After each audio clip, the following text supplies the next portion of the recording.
किसान की आवाज़ चैनल के लिए मैं रमेश बिंद। आज मैं बात करूंगा फूल गोभी की खेती के संबंध में। किसान भाइयों, फूल गोभी की खेती हम करके थोड़े ही दिनों में अधिक मुनाफा कमा सकते हैं। हमारा वीडियो शुरू से अंत तक देखें, आपको निश्चित रूप से उपयोगी जानकारी मिलेगी।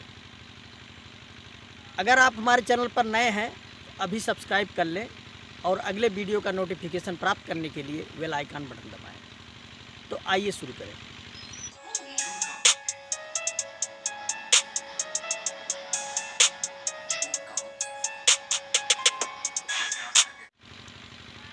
फूल गोभी प्रायः सर्दियों की सीज़न में पैदा की जाती है। हम इसको तीन समय के हिसाब से तीन भागों में बांट सकते हैं: अगेती, मध्यम और पछेती। तो किसान भाइयों, इस चीज़ का ध्यान देना चाहिए कि अगर आपको अगेती फूल गोभी का बीज डालना है तो जून जुलाई में आप डाल दें पौध को। यदि मध्यम का डालना है तो अगस्त सितंबर में इसकी नर्सरी डालें, और पछेती का डालना है तो अक्टूबर महीने में पछेती का बीज नर्सरी डालें। यदि आप इसके उलट पुलट डालेंगे तो जैसे कातकी है, कातकी को आप मध्यम में डालेंगे तो इसमें फूल बहुत छोटे आएंगे, बहुत जल्दी से फूल आ जाएंगे, पौध तैयार नहीं हो पाएगी। यदि हम माघी का बीज जून जुलाई में डाल देंगे तो इसमें फूल तो आएगा अपने समय पर, लेकिन पौधे बहुत बड़े बड़े हो जाएंगे और साकी वृद्धि तो बहुत हो जाएगी, परंतु इसमें जो फूल है ये बहुत छोटा रह जाएगा। इसलिए कभी भी आप जब बीज खरीदें तो इस चीज़ का ज़रूर ध्यान दें कि हमको किस समय में डाल रहे हैं और किस समय में इसका फूल आएगा। इस चीज़ का ध्यान देना बहुत आवश्यक होता है। तो फूल गोभी में पर्याप्त मात्रा में प्रोटीन पाया जाता है। ये पाचक बहुत होता है। फूल गोभी खाने से पाचन क्रिया ठीक रहती है। बात करेंगे खेत की तैयारी के संबंध में। तो जैसा कि अन्य फसलों में आप तैयारी करते आए हैं, सड़ी हुई गोबर की खाद 10 टन 1 एकड़ के लिए जुताई के 10-15 दिन पहले फैला दें, उसके बाद जुताई कर दें।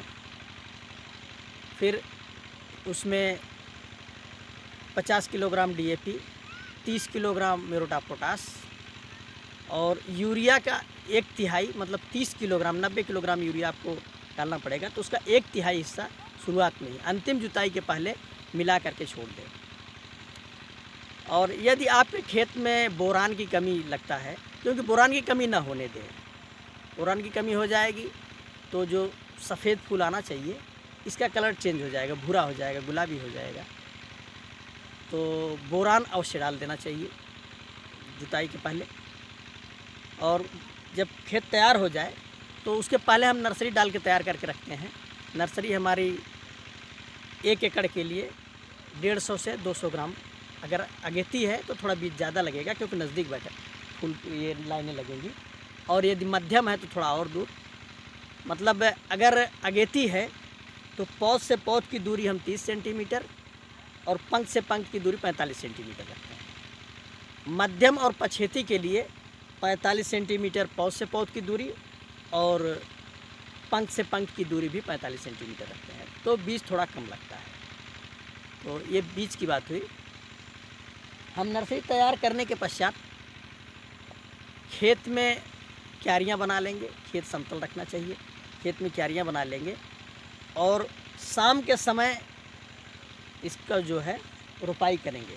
लेकिन एक चीज़ और ध्यान रखना चाहिए, जब आप नर्सरी से पौध को उखाड़ें तो स्टेप्टोसाइक्लिन आधा ग्राम प्रति लीटर के हिसाब से घोल बना लें और उसकी जड़ों को उपचारित अवश्य कर लें।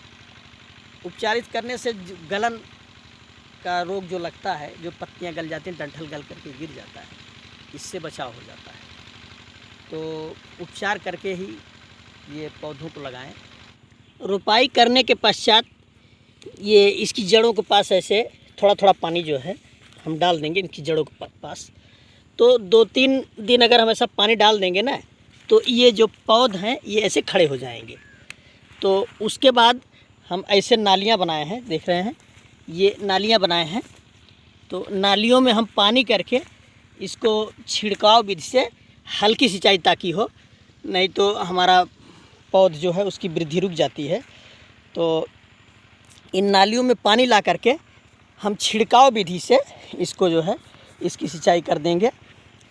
उसके बाद हम जो बची हुई नाइट्रोजन है, मतलब यूरिया है, उसको छिड़क करके इसकी हम गुड़ाई कर देते हैं।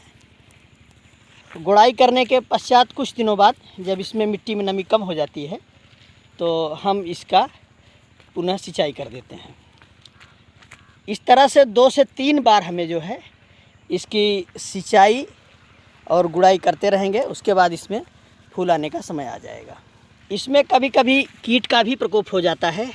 तो कीट के प्रकोप होने से इसकी पत्तियां जो हैं ये पत्तियां खा लेती हैं। तो सुंडी हैं और हरित कीट हैं, तमाम 2-3 कीट हैं।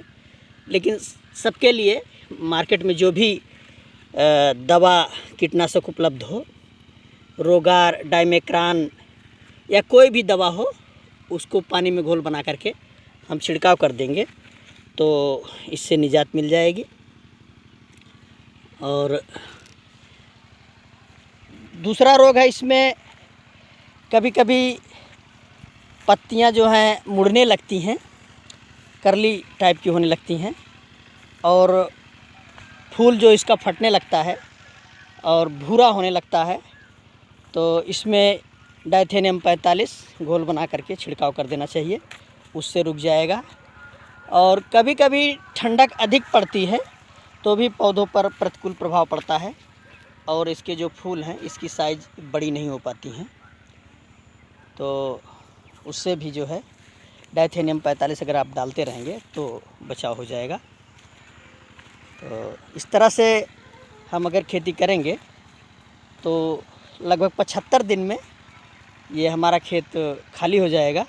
और इन 75 दिनों में 1 एकड़ से हम लगभग 15,000 से 18,000 फूल मतलब पैदा कर सकते हैं। तो हमारे यहाँ फूल के गिनती के हिसाब से बिकता है। तो अगर हम 10 रुपये फूल के ही हिसाब से बेचेंगे तो भी 1,50,000 से 1,80,000 70,000 रुपये तक हमें 1 एकड़ से आमदनी हो जाएगी। तो अगर अभी तक आपने हमारा चैनल सब्सक्राइब न किया हो तो अभी सब्सक्राइब कर लें। मिलते हैं अगले वीडियो में। धन्यवाद।